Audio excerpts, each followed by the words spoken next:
नमस्कार,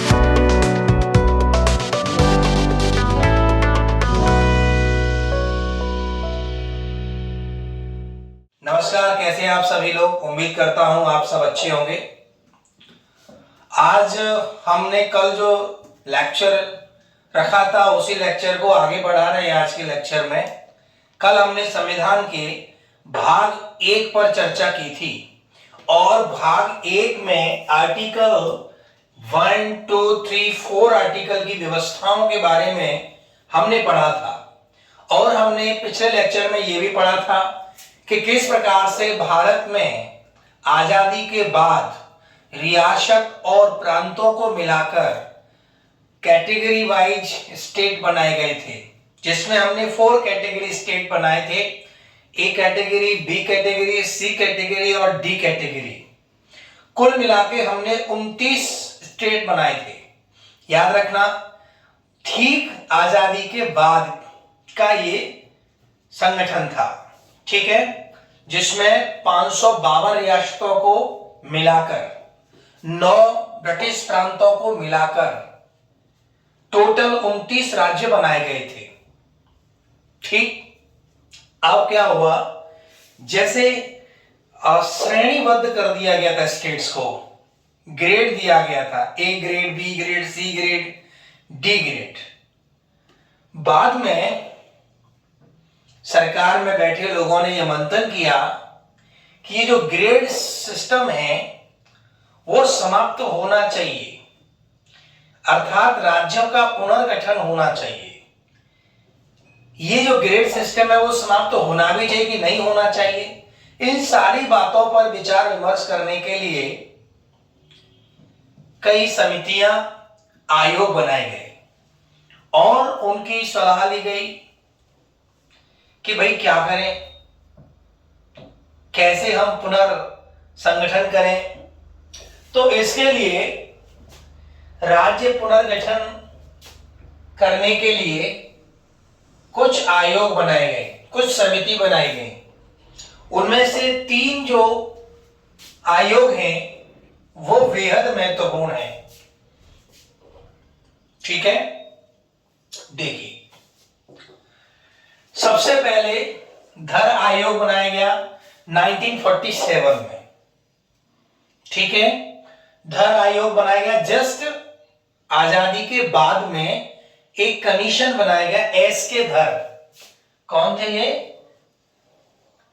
एस के धर, एस के डार भी बोलते हैं, एस के डार या एस के धर कमीशन 1947 में बनाया गया। और इस कमीशन को यह काम दिया गया कि आप ये बताइए कि राज्यों का गठन हम किस आधार पर करें। ठीक है, क्योंकि इस देश का विभाजन धर्म के आधार पर हो चुका था और भाषा के आधार पर राज्यों के गठन की मांग चल रही थी। तो हमने कमीशन बनाया कि एक्चुअली में हमें क्या करना चाहिए, क्योंकि धर्म के आधार पर, जाति के आधार पर, भाषा के आधार पर तो हम देश को संगठित नहीं कर सकते, विभाजित नहीं कर सकते। संविधान हमें अलाउ नहीं करता। ठीक, देश की संस्कृति इस बात के अलाउ नहीं करती। तो एस के धर कमीशन बना और इसने अपनी रिपोर्ट दी। इसने अपनी रिपोर्ट में कहा कि राज्यों का पुनर्गठन प्रशासकीय आधार पर होना चाहिए। प्रशासनिक आधार पर। किस आधार पर होना चाहिए? प्रशासनिक आधार पर, प्रशासनिक आधार पर। ठीक है, यानी भाषा के आधार पर राज्यों का पुनर्गठन नहीं होना चाहिए, प्रशासनिक आधार पर राज्यों का पुनर्गठन होना चाहिए। ठीक, ओके। उसके बाद जेवीपी समिति बनाई गई। जेवीपी समिति 1948 में, जिसमें 3 लोग शामिल हैं। एक पंडित जवाहरलाल नेहरू, दूसरे भी का मतलब वल्लभ भाई पटेल और पट्टाभी सीतारमैया। 3 हमारे टॉप लीडर, और नेहरू जी, वल्लभ भाई पटेल जी, पट्टाभी सीतारमैया जी, इन तीनों का कमीशन बनाया गया, समिति बनाई गई 1948 में। इसने भी जो डार आयोग था उससे अपनी सहमति जताई और उन्होंने भी कहा कि नहीं, भाषा के आधार पर राज्यों का पुनर्गठन नहीं होना चाहिए बल्कि प्रशासनिक आधार पर होना चाहिए, ये जेबीबी समिति ने भी कहा। फाइनली जो सबसे इंपॉर्टेंट है वो है फजल अली आयोग। रिटायर्ड जज फजल अली की अध्यक्षता में एक कमीशन बनाया गया था 1953 में, याद रखना है इसको। ओके, 1953 में फाइनल हमारा कमीशन बना जिसकी बहुत चर्चा होती है। फजल अली रिटायर्ड जज थे, उनकी अध्यक्षता में एक आयोग बनाया जिसके 2 सदस्य और थे। इसके 2 सदस्य और थे, एक हृदयनाथ कुंजरू और दूसरे इसके मेंबर थे हृदयनाथ कुंजरू, दूसरे के.एम. पणिकर।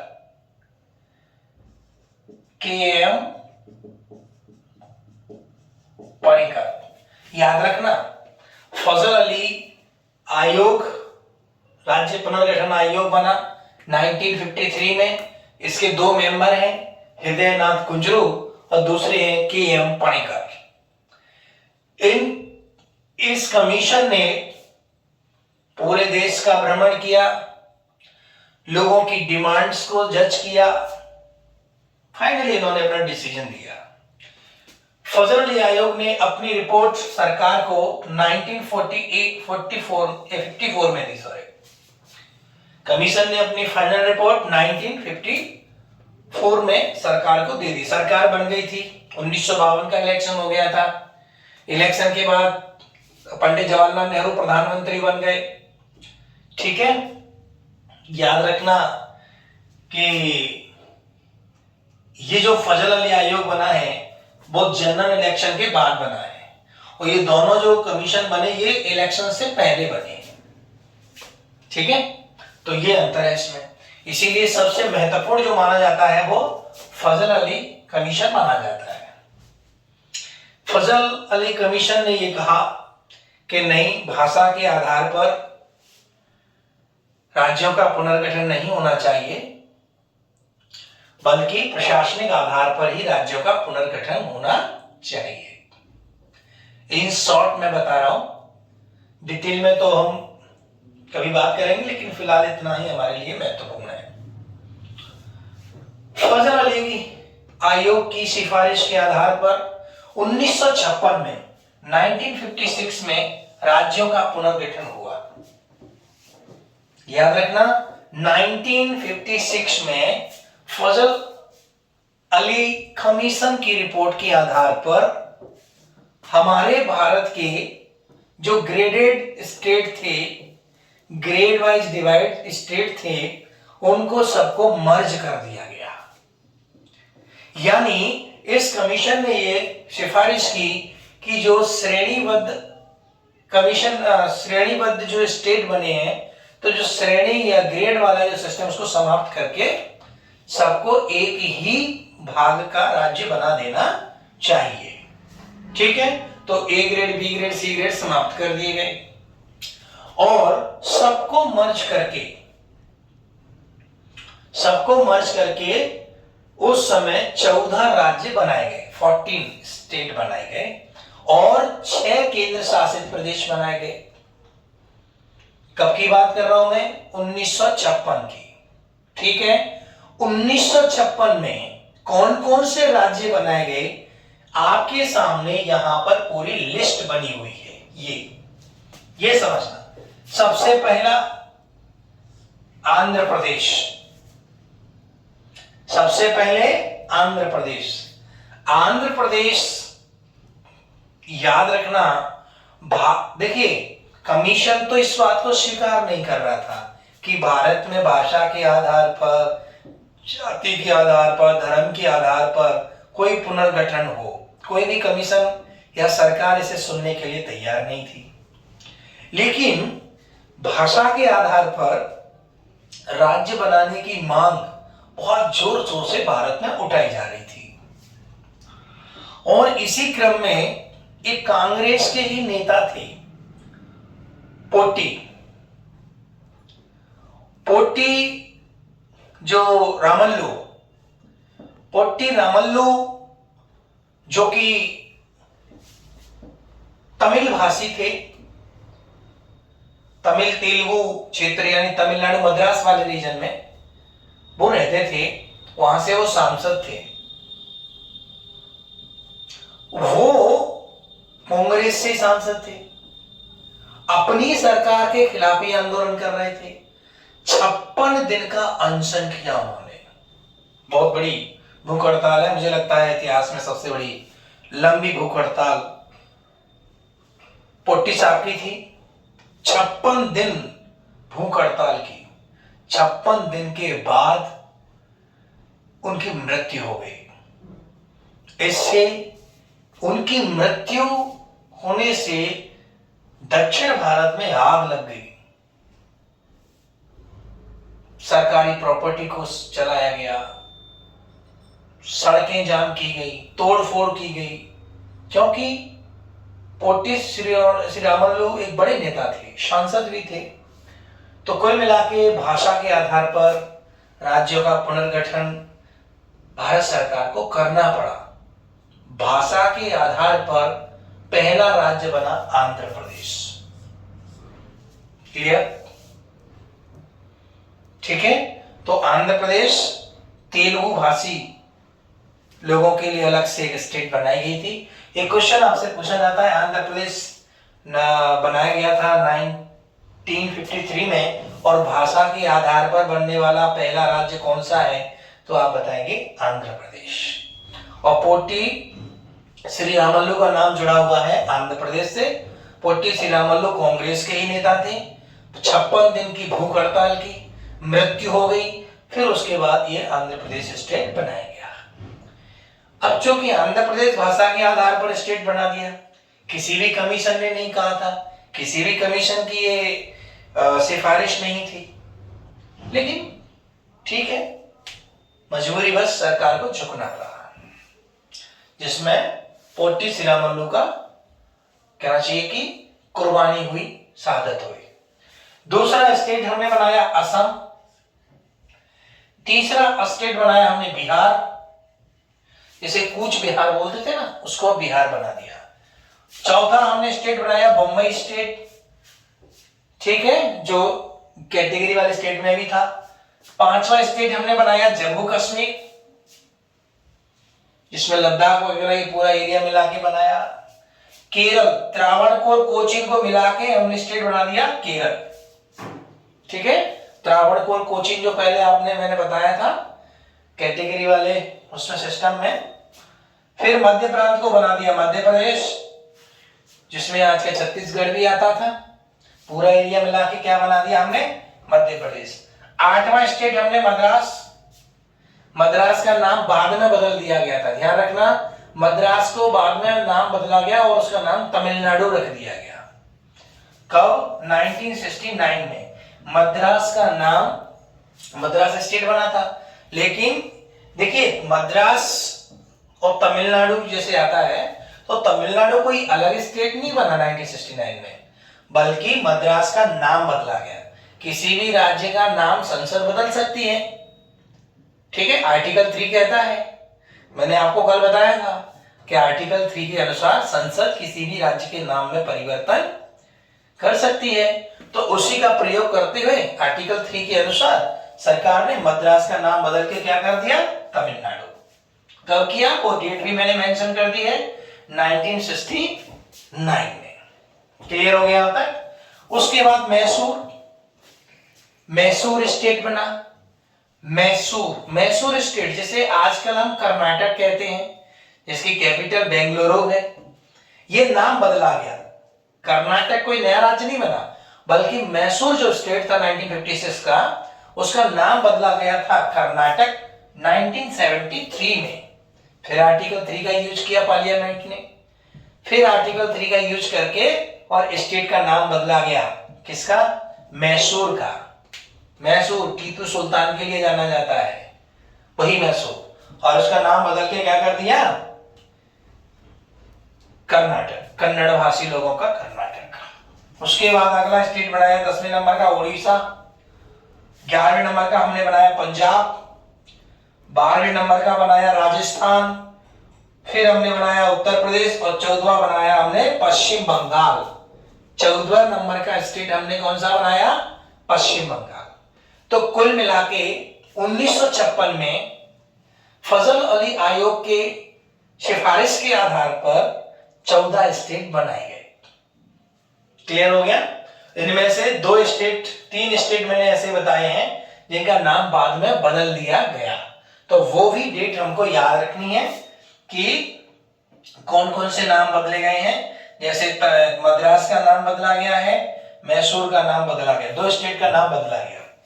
ठीक है, चलिए उसी समय 1956 में ही फजल अली आयोग की सिफारिश के आधार पर 6 यूटी बनाए गए, यूनियन टेरिटरी, जैसे अपन कहते हैं, क्या कहते हैं, संघ प्रदेश, संघ राज्य, आला राज्य भी कह देते हैं कुछ लोग, जैसे दिल्ली है। चलिए कौन कौन से हैं उस समय के, दिल्ली, क्लियर। अब एक चीज याद रखना इसमें, दिल्ली जब बनाया था ना, तब दिल्ली में विधानसभा नहीं थी। विधानसभा तो 1993 में आई है दिल्ली के अंदर। ठीक है, तो दिल्ली यूटी बना। अंडमान निकोबार तब भी यूटी था, आज भी यूटी है, दिल्ली और अंडमान दोनों ही। लक्षद्वीप यूटी बना। ठीक है, लक्षद्वीप, मिनिकॉय और ये मिनिकॉय वगैरह द्वीप यहाँ पर सबको मिला के क्या बना दिया, लक्षद्वीप। 14 क्या बना, मणिपुर। आज की डेट में मणिपुर, छोटी की मात्रा लगेगी यहाँ पे, मणिपुर। ठीक है, मणिपुर आज की स्टेट में यूटी नहीं है, पर 1956 में मणिपुर क्या था, यूटी था। ठीक है, 5वां कौन सा था, त्रिपुरा। ये आज यूटी नहीं है, लेकिन 1956 में इसको यूटी बनाया गया। और 6 नंबर का था हिमाचल प्रदेश, आज यूटी नहीं है, पर इसको 1956 में यूटी बनाया गया, संघ राज्य बनाया गया। क्लियर आ गया समझ में। चलिए और एक और चीज है, ये सब जो मैं यूटी आपसे बोल रहा हूं, जैसे आज की डेट में ये 3 यूटी तो अभी हैं, लेकिन बाकी ये 3 यूटी अब यूटी नहीं रहे, लेकिन फिर भी यूटी की संख्या 7 रही है और आज 8 है। Total number of the UT in India right now 8। Understand. लेकिन ये संख्या कैसे बदली, क्या क्या हुआ, आगे हम इस पर चर्चा करेंगे। जैसे मैंने एक पॉइंट डाला है कि 1961 से 67 तक गोवा यूटी रहा, क्योंकि गोवा बाद में आजाद हुआ, पुर्तगालियों के कब्जे में था, उसको हमने बाद में छुड़ाया, पुर्तगालियों को भगाया वहां से, तो ये कब से कब तक यूटी बना दिया हमने, 1961 से 1987 तक ये यूटी रहा, और 1987 में जाके इसको फुल स्टेट बना दिया गया। तो इनमें इनके स्टेटस में चेंज होता रहा है। ठीक है, चलिए अब मैं बात करता हूं अगला। 14 स्टेट हो गए, 6 हमारे यूटी हो गए। 1956 की स्थिति है, लेकिन याद रखना यह स्थिति यथावत नहीं रही। इस कंडीशन में, इस स्थिति में आगे चल के चेंज होता गया, क्योंकि आज की डेट में, आज मैं जब बात कर रहा हूं 2025 की, तो आज 2025 में जब मैं बात कर रहा हूं तो हमारे भारत में 28 राज्य हैं, फुल स्टेट 28 हैं और 8 यूटी हैं। तो आज 28 है, पहले कितने थे, 14, तो जस्ट दोगुने हो गए। तो एकदम से तो दोगुने हुए नहीं होंगे, कोई 15वां स्टेट बना होगा, 16वें नंबर का स्टेट बना होगा, 17वें नंबर का स्टेट बना होगा, 18 नंबर का स्टेट बना होगा, और बढ़ते बढ़ते बढ़ते बढ़ते 2025 में हमारे भारत में 28 स्टेट हो गए। ऐसे ही यूटी जो पहले थे 1956 में, वो आज यूटी है नहीं, तो उनके स्टेटस में कहीं ना कहीं चेंज हुआ, यानी जो यूटी है वो फुल स्टेट हो गए और कुछ नए यूटी बना दिए गए, और जो फुल स्टेट थे उनको चेंज करके यूटी बना दिया गया। तो ये सब चेंज हुआ, उस चेंज को हम बहुत ध्यान से सुनेंगे और समझेंगे कि क्या क्या परिवर्तन हुआ आफ्टर 1956। तो बात यह है कि राज्य पुनर्गठन का जो लक्ष्य था हमारा, जिसके लिए हमने ये 3 कमीशन बनाए थे, जिसमें फजल अली आयोग की अध्यक्षता में जो फाइनल कमीशन बना था, जिसने अपनी रिपोर्ट 1954 में सरकार को सौंपी, उसकी रिपोर्ट के आधार पर 1956 में नए राज्यों का गठन किया गया। ए स्टेट, बी स्टेट, सी स्टेट, डी स्टेट खत्म कर दिए गए, सबको मिला के 14 स्टेट 6 यूटी बनाए गए थे। That's it. अब बात आती है कि भाई 14 स्टेट है तो 15वां राज्य कौन सा बना, कब बना। तो आइए मैं आपको भारत के नक्शे पर ले चलता हूं, ठीक है। देखिए सबसे पहले क्या हुआ कि 56 में ये बन के तैयार हो गया, तो 3-4 साल हमने, 3 साल तो कुछ किया नहीं, 3 साल जो स्थिति थी बनी रही। क्लियर। सीधा 1960 में हमने एक नया राज्य बनाया और पुराने राज्य का नाम बदला। 1960 में हमने भारत का 15वां स्टेट बनाया, वो 15वां स्टेट है गुजरात। अब आप क्या कहेंगे, यानी हमने राज्य पुनर्गठन आयोग 1960 बनाया। बात समझ में आ रही है। राज्य पुनर्गठन आयोग 1960 बनाया और उस कमीशन की सिफारिश के आधार पर बंबई स्टेट का विभाजन किया गया। ये बंबई, इसका हमने क्या किया, विभाजन किया, और बंबई स्टेट का विभाजन करके गुजराती भाषी और मराठी भाषी दोनों को हमने अलग, हालांकि याद रखना है बिल्कुल हम ऐसा भाषा के आधार पर डिवीजन कर ही नहीं सकते, क्योंकि ऐसा कोई स्थान नहीं है हमारे भारत में जो प्योर एक भाषा ही बोलता हो। हमारे भारत में सभी भाषा के लोग, सभी धर्म जाति के लोग मिक्स हैं, पर कोई कोई एरिया ऐसा होता है जहां कुछ भाषा विशेष वालों का बहुमत या बाहुल्य होता है, तो उस आधार पर हम कह देते हैं भैया ये मराठी है। अब मराठी है तो जरूरी नहीं कि वो मराठी लोग ही रहते हो सकता है वो गुजराती बोलने वाले भी रहते हो, कन्नड़ बोलने वाले भी रहते हो, बट बाहुल्य है मराठी लोगों का तो उसको मराठी प्रदेश बोल दिया। तो ऐसे ही हमने 1960 में जो राज्य पुनर्गठन आयोग बना था, उस आयोग की सिफारिश के आधार पर हमने क्या किया, बंबई स्टेट का विभाजन कर दिया और उससे नया एक स्टेट बनाया जिसका नाम है गुजरात, और बंबई स्टेट का नाम बदल दिया, नाम बदल के रख दिया महाराष्ट्र। Is it clear? यानी अब हम बंबई स्टेट नहीं बोल रहे हैं, क्या बोल रहे हैं, अब हम उसको बोल रहे हैं महाराष्ट्र, और बंबई का नाम बदल के मुंबई कर दिया गया और महाराष्ट्र का राजधानी बना दिया मुंबई शहर को। क्लियर? और इसी बंबई शहर से गुजरात को सेपरेट करके एक अलग स्टेट बना दिया जिसकी राजधानी हमने गांधीनगर बना दी, और इस प्रकार से 15वां स्टेट हमारा कौन सा बना, गुजरात। तो ये प्रश्न कई बार पूछा जाता है कि 14 स्टेट तो ठीक है, याद है आपको, अब बताइए भारत का 15वां स्टेट कौन सा बना। तो 15वें नंबर का कौन सा स्टेट बना है, गुजरात स्टेट बना है। कब बना है, 1960 में बना है। कहां से बना है, बंबई स्टेट से बना है। बंबई स्टेट का क्या हुआ, नाम बदला गया, क्या नाम रख दिया गया, अब उसका महाराष्ट्र रख दिया गया। Is it clear? तो कितने स्टेट हो गए 60 में, 1960 में 15 स्टेट हो गए। इसके बाद 16वें नंबर का स्टेट बना होगा, उसके बाद क्या बना होगा, 16वें नंबर का स्टेट बना होगा। तो 16वें नंबर का स्टेट कौन सा बना है, 19। अब देखो 60 की बात कंप्लीट हो गई, ठीक है। अब 61 आ गई बात। 1961 में हमने क्या किया, राज्य नहीं बना, पर हमने गोवा को छीना पुर्तगालियों से और उसको यूटी बनाया। तो ये जो गोवा है वो 1961 से 1987 तक क्या रहा है, यूटी रहा है। 87 में जाके पूर्ण राज्य बना है। क्लियर? तो मैं 62 में लेक्चर, क्योंकि यूटी बना 61 में, लेकिन 62 में एक और स्टेट बना, यानी 15वें नंबर का स्टेट बन गया हमारा ये गुजरात, 15वें नंबर का स्टेट बन गया। अब 16वें नंबर का स्टेट बना है नागालैंड 1962 में। 1962 में राज्य पुनर्गठन आयोग बना और उस आयोग ने एक नया राज्य बनाया, आसाम के पास में ही है नया राज्य। आसाम एक बड़ा एरिया है और वहां पर नागाओं के लिए एक अलग स्टेट बनाया गया, नागालैंड। आप यहां देख सकते हैं ये नागालैंड 16वां स्टेट, ये 16वां स्टेट बना है।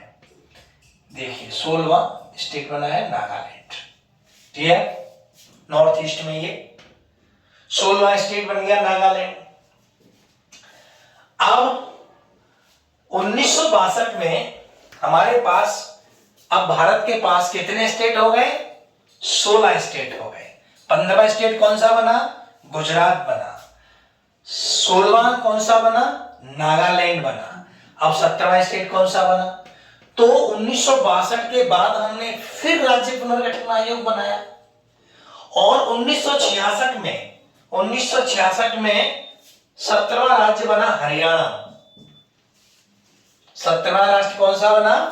हरियाणा बना। हरियाणा बना। देखिए हरियाणा कैसे बना? पंजाब और हरियाणा पहले शामिल था, चंडीगढ़ भी उसी में था। तो पंजाब, हरियाणा, चंडीगढ़ ये पूरा पहले पंजाब स्टेट था, ठीक है। पूर्वी पंजाब, पश्चिमी पंजाब तो चला गया था पाकिस्तान में।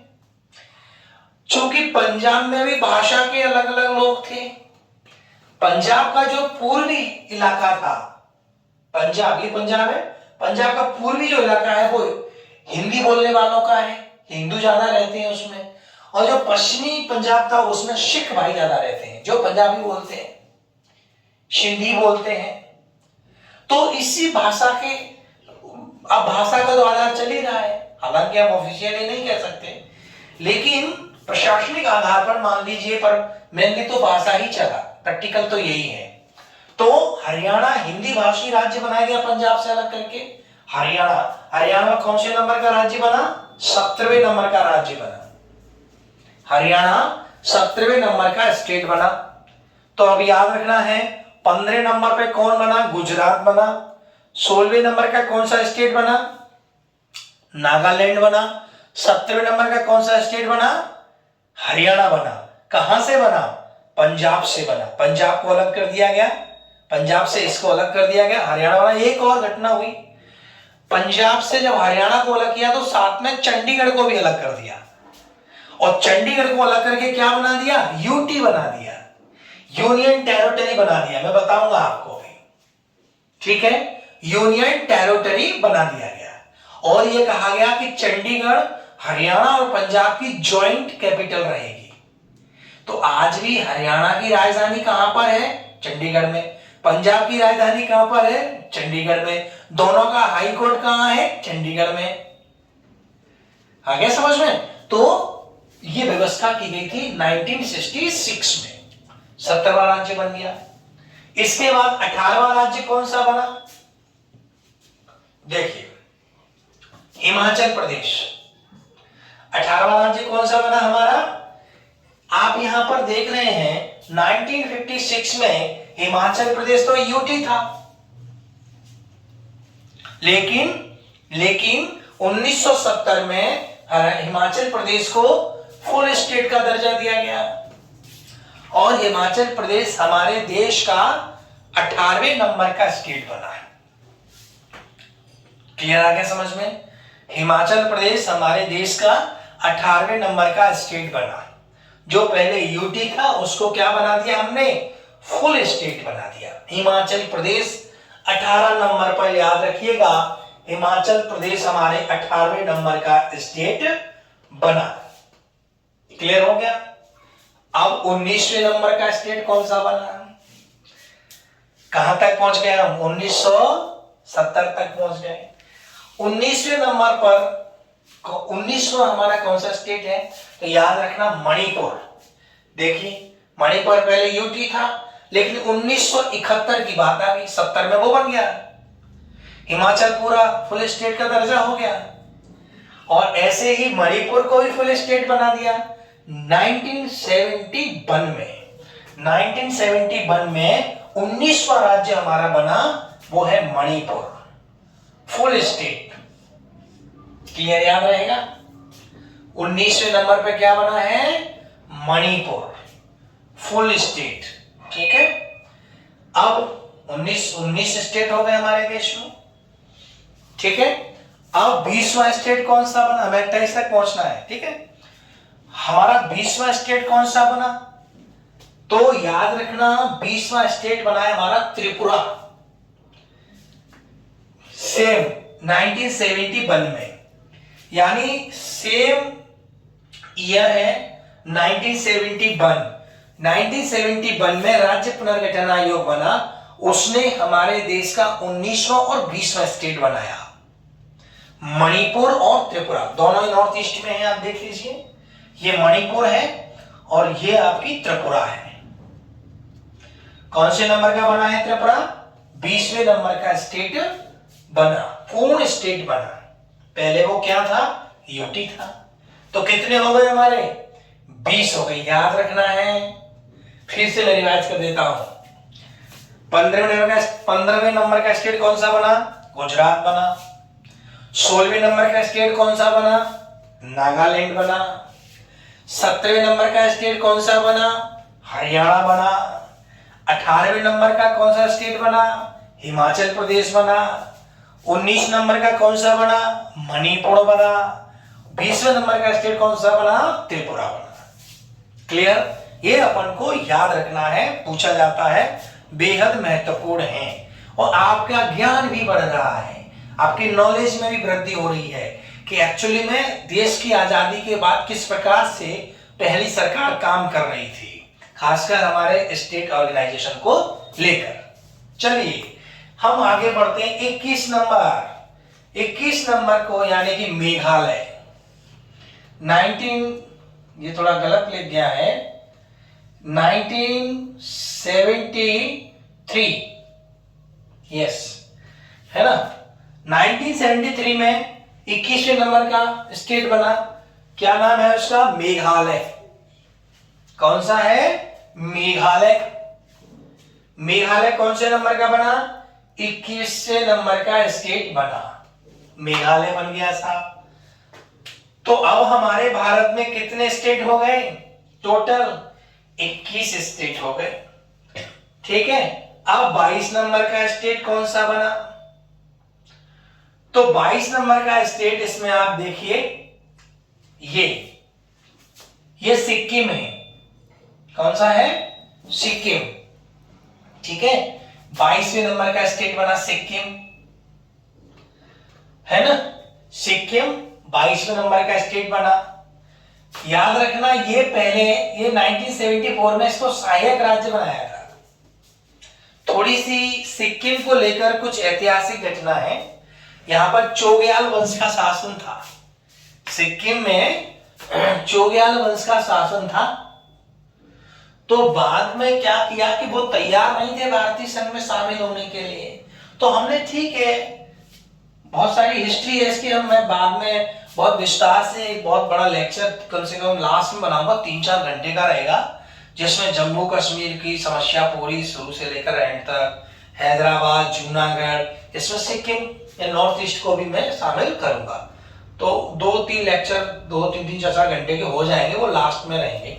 फिलहाल इतना समझ लीजिए कि चोग्याल वंश का शासन था सिक्किम में, और बाद में उस शासन को समाप्त किया गया।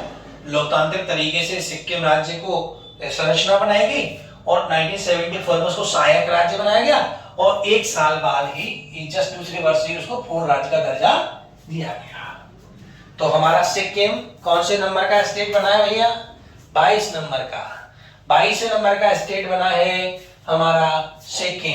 पहले 1974 में वो सहायक स्टेट था, ठीक है, और फिर 1975 में वो फुल स्टेट बन गया, पूर्ण राज्य बन गया। तो कितने स्टेट हो गए हमारे भारत में? 22 हो गए। ठीक है, इसके बाद में 23वें नंबर का कौन सा स्टेट बना? तो देखिए 23वें नंबर का जो स्टेट बना है वो मिजोरम है। ये लिखा है मिजोरम। 1986 में, याद रखना, 1986 में मिजोरम, मिजो पहाड़ियों में बसा हुआ हमारा बड़ा सुंदर स्टेट है मिजोरम, जो कौन से नंबर का बना है? 23 नंबर का स्टेट बना है। ठीक है, 23 नंबर के बाद में 24वें नंबर पे कौन सा स्टेट बना है? 24वें नंबर पे कौन सा स्टेट बना है? तो आप देखिए 24वें नंबर पे कौन सा स्टेट है? इसमें 24वें नंबर का स्टेट कहाँ है? लिखा है कि नहीं लिखा है? 24वें नंबर का स्टेट 21 हो गया, अरुणाचल, यस सॉरी, अरुणाचल प्रदेश, ये अरुणाचल है आपका 24 नंबर का स्टेट लिखा है। तो 1986 में दो काम हुए थे, एक हमारा अरुणाचल प्रदेश बना था 24वें नंबर का स्टेट, और 23वें नंबर पर मिजोरम बना था। ठीक है, 7 स्टेट है ये, आप तो जानते हैं 7 सिस्टर है ये, है ना। असम तो पहले से है ही, असम के अलावा क्या 1 2 3 4 5 6 7, ठीक है, ये स्टेटों का फॉर्मेशन हुआ। तो हमारा 24वां स्टेट कौन सा बना? अरुणाचल प्रदेश, 24वें नंबर का स्टेट बन गया। फिर 87 में राज्य पुनर्गठन आयोग बना 87 में, और 25वां जो हमारा राज्य बना वो बना गोवा। याद रखना, पहले से यूटी था वो, लेकिन उसको क्या कर दिया हमने? फुल स्टेट का दर्जा दे दिया गोवा को, 25वां स्टेट बन गया। ठीक है, कब की बात हो रही है? 1987 की। तो इस प्रकार से हमने देखा 25वां राज्य हमारा बना गोवा। ठीक है, गोवा पहले यूटी था, लेकिन बाद में इसको पूर्ण राज्य का दर्जा, फुल स्टेट का दर्जा दिया गया था, 25वां राज्य बना। अब उसके बाद में 26वां, 27वां, 28वां, तो 36वां राज्य बना छत्तीसगढ़। मध्य प्रदेश को डिवाइड करके 1 नवंबर यानी 1 नवंबर सन 2000 में मध्य प्रदेश को डिवाइड करके एक नया राज्य बनाया, जिसका नाम था छत्तीसगढ़। ठीक है, ये देखिए 1 नवंबर ये छत्तीसगढ़ बना है, 26वां स्टेट छत्तीसगढ़, 26 याद रखना है, छत्तीसगढ़ से 26 हो गया। 27वां राज्य बना है हमारा उत्तराखंड, यूटी। उत्तराखंड का शॉर्ट नाम क्या है? यूटी है। ये कब बना? 9 नवंबर यानी 9 नवंबर सन 2000 में, यानी 2000 में 3 स्टेट बने थे नए। 26वां छत्तीसगढ़ बना, 27वां उत्तराखंड बना, ये देखिए, और 28वां स्टेट बना झारखंड। बिहार को तोड़कर 15 नवंबर सन 2000 में हमने 28वां राज्य बनाया, जिसका नाम है झारखंड। ये झारखंड है। ठीक है, ये कब बनाया है? 15 नवंबर सन 2000 में। तो ये हमारा 28वां राज्य बना था। अच्छा, फिर क्या हुआ? सन 2000 के बाद एक लंबा गैप हो गया। फिर 2019 में एक अद्भुत घटना हुई है। एक राज्य है जम्मू कश्मीर। जम्मू कश्मीर हमारा स्टेट था, लेकिन ये स्पेशल स्टेट था, विशेष दर्जा प्राप्त राज्य था जम्मू कश्मीर। 2019 में, और नहीं सॉरी, ये 28वां राज्य बना, 26वां, 27, 28 हो गए, राइट। एक अगला राज्य बना है 2014 में, जम्मू कश्मीर बाद में बना है 2014 में, जून 2014 में तेलंगाना स्टेट बना 29वां। तेलंगाना स्टेट बना था 29वां। ठीक है, 29 राज्य हो गए, 29 राज्य हो गए। मैं 28 कह रहा था अभी, लेकिन वो कैसे 28 कह रहा हूं अभी समझ में आ जाएगा। फिलहाल सन 2014 में तेलंगाना अलग राज्य बना, 2 जून 2014 29वां राज्य बना तेलंगाना। ये देखिए, आंध्र प्रदेश से अलग करके तेलंगाना।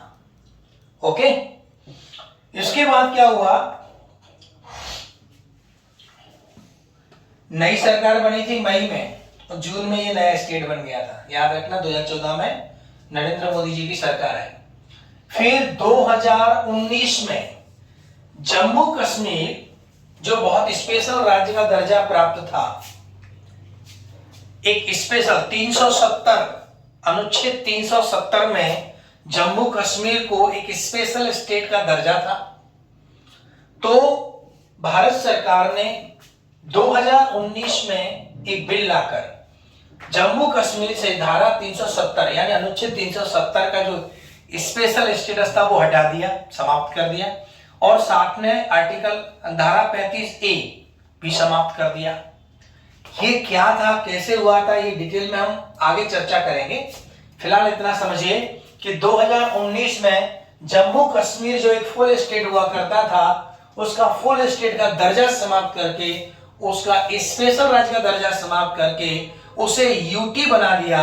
साथ में जम्मू कश्मीर को विभाजित कर दिया, जम्मू कश्मीर को विभाजित कर दिया और उसमें से 2 यूटी बने, एक लद्दाख यूटी और दूसरा जम्मू कश्मीर यूटी। तो आज जब मैं 2025 में बोल रहा हूं, यानी आज जनवरी 2025 में जब मैं बोल रहा हूं, उस समय जम्मू कश्मीर एक फुल स्टेट नहीं है, बल्कि जम्मू कश्मीर एक यूटी है, यूनियन टेरिटरी है, लद्दाख एक यूनियन टेरिटरी है, ठीक है। तो अब आप 29 राज्य जम्मू कश्मीर के शहीद हो रहे थे, लेकिन फुल स्टेट एक हमारा जम्मू कश्मीर समाप्त हो गया। तो 29 की जगह फिर कितने हो गए, टोटल 28 ही हो गए, क्योंकि जम्मू कश्मीर एक फुल स्टेट था, फुल स्टेट का दर्जा समाप्त हो गया। तो 29 के कितने रह जाएंगे, 28, यानी ये जम्मू कश्मीर अब क्या बन गया, यूटी बन गया। तो वर्तमान में हमारे भारत में 28 राज्य हैं, ठीक है। 2019 में 31 अक्टूबर 2019 को जम्मू कश्मीर और लद्दाख को 2 यूटी बनाया गया, जम्मू कश्मीर का फुल स्टेट का दर्जा समाप्त कर दिया गया। अनुच्छेद 370 के अंदर एक स्पेशल राज्य का दर्जा वो भी समाप्त हो गया, लद्दाख को एक नया यूटी बना दिया। That's it. 2019 की ये घटना है, ठीक है। उसके बाद अभी हमारे जम्मू कश्मीर में 2024 में इलेक्शन हुए, विधानसभा इलेक्शन हुए, ठीक है, और उसमें कोई दिक्कत नहीं आई, बढ़िया इलेक्शन हो गया। चलिए अब हम बात कर देते हैं यूनियन टेरिटरीज। कौन कौन सी वर्तमान में यूनियन टेरिटरीज हैं, आइए बात कर लेते हैं। 2025 तक की बात कर रहा हूं, आगे हो सकता है कोई यूटी फुल स्टेट बन जाए, कोई गारंटी नहीं है। 2025 में क्या स्थिति है वो देख लीजिए। सबसे पहले अंडमान निकोबार हमारा यूटी है। जहां यूटी स्टेट होते हैं वहां पर केंद्र सरकार का अधिपत्य होता है, केंद्र सरकार ही उसको रेगुलेट करता है, ठीक है। लेकिन कुछ यूटी हमारे ऐसे हैं जहां विधानसभाएं हैं, वहां सरकार होती है, विधायक मुख्यमंत्री होते हैं, पर वहां पर भी केंद्र सरकार का हस्तक्षेप होता है। केंद्र सरकार की तरफ से इन यूटीज में जो शासन करने का उत्तरदायित्व संभालता है वो केंद्र की तरफ से, या तो हम उसको प्रशासक कहते हैं या फिर उसको हम उपराज्यपाल कहते हैं, ठीक है। तो अंडमान निकोबार में कोई विधानसभा नहीं है, दिल्ली में विधानसभा है, दिल्ली हमारा राजधानी क्षेत्र है।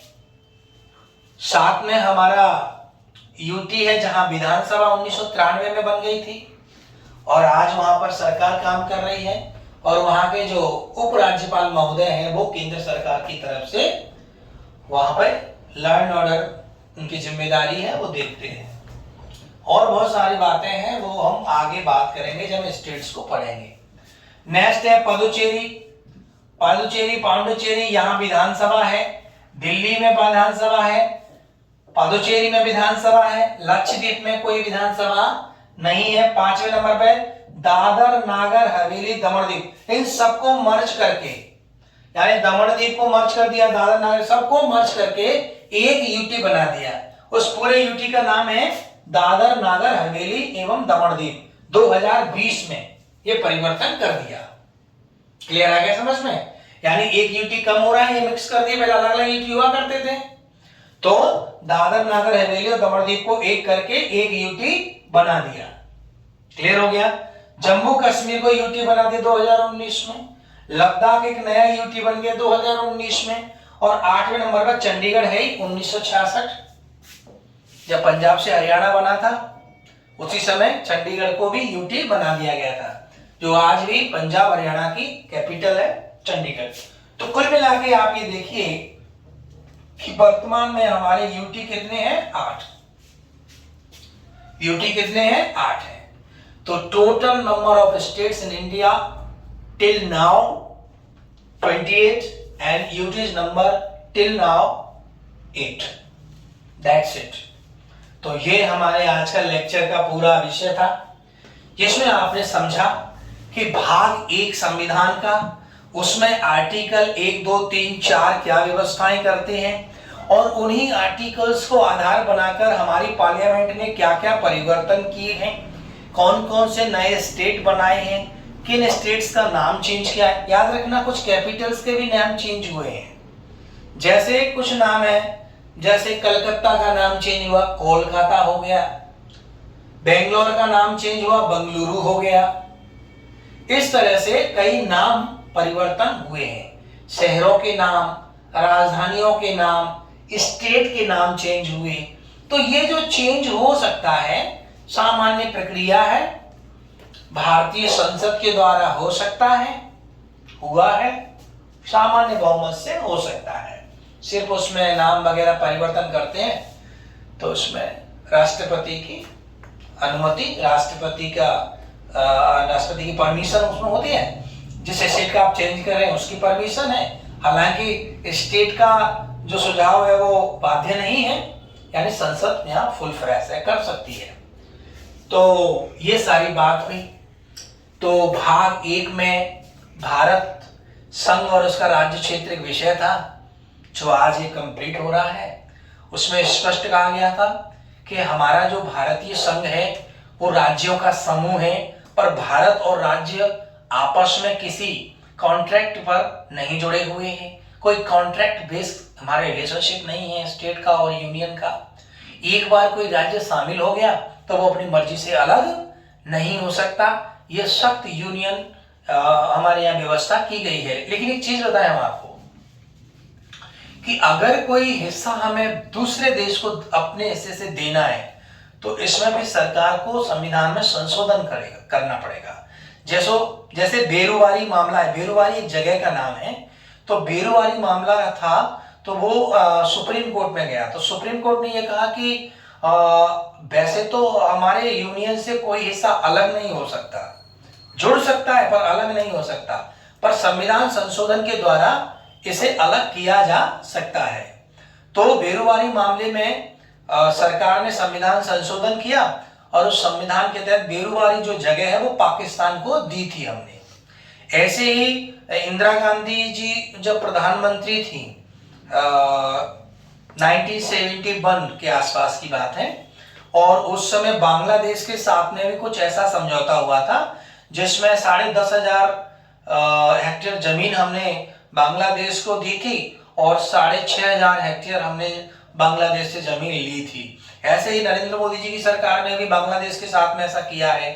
तो संविधान संशोधन करके हम पड़ोसी देश के साथ में हमारे किसी स्थान का एक्सचेंज कर सकते हैं। वैसे बेरुवारी मामले में सुप्रीम कोर्ट का ये जजमेंट था कि यदि वैसे ऐसा हो नहीं सकता, जजमेंट में ये कहा गया था ऐसा हो नहीं सकता, लेकिन अगर संसद चाहे तो संविधान संशोधन करके भारत के किसी हिस्से को अपने पड़ोसी देश को भी दिया जा सकता है। और बेरुवारी मामले में ये घटना हुई थी और वही हिस्सा जब उस पर थोड़ी कंट्रोवर्सी थी और पाकिस्तान को हमने इसको दिया था। तो ये एक मामला मेरे संज्ञान में आया तो मैंने आपके सामने रखा। बेरुवारी मामला था, सुप्रीम कोर्ट का जजमेंट था उस मामले में, और बेरुवारी जगह था जो हमने पाकिस्तान को दे दिया था। खैर, कभी जब मामले आएंगे तो उस पर भी चर्चा अपन करेंगे, क्योंकि अलग से बहुत सारे वाद हैं, जैसे केशव भारती का मामला है, गोलकनाथ का मामला है, बेरोजगारी मामला है, मिनर्वा मिल मामला है, ये कुछ है ऐसे केसेस हैं जो इंडिया में एक तरह से हिस्ट्री बन गए हैं और अपना इम्पोर्टेंस रखते हैं संविधान के संदर्भ में, तो इनकी चर्चा हम कभी करेंगे बाद में। फिलहाल हमारे संविधान का भाग 1 इस लेक्चर के साथ समाप्त होता है। अगर आपका कोई सुझाव हो तो आप कमेंट बॉक्स में लिखिए। कोई चीज आपकी समझ में नहीं आई हो, कोई बात समझ में नहीं आ रही हो तो आप मुझे बता सकते हैं। कभी भी जब आप इसको पढ़ें, ध्यान से सुने, अपने नोट्स बनाएं। आप चाहें तो ये सारी चीजें नोट भी कर सकते हैं। ये नक्शा, भारत का नक्शा बना सकते हैं आप आराम से, वीडियो को पोस्ट करके आप पोस्ट कर दीजिए, ये नक्शा बना लीजिए, ये पूरी लिस्ट बना लीजिए, आपका नोट्स तैयार हो जाएगा।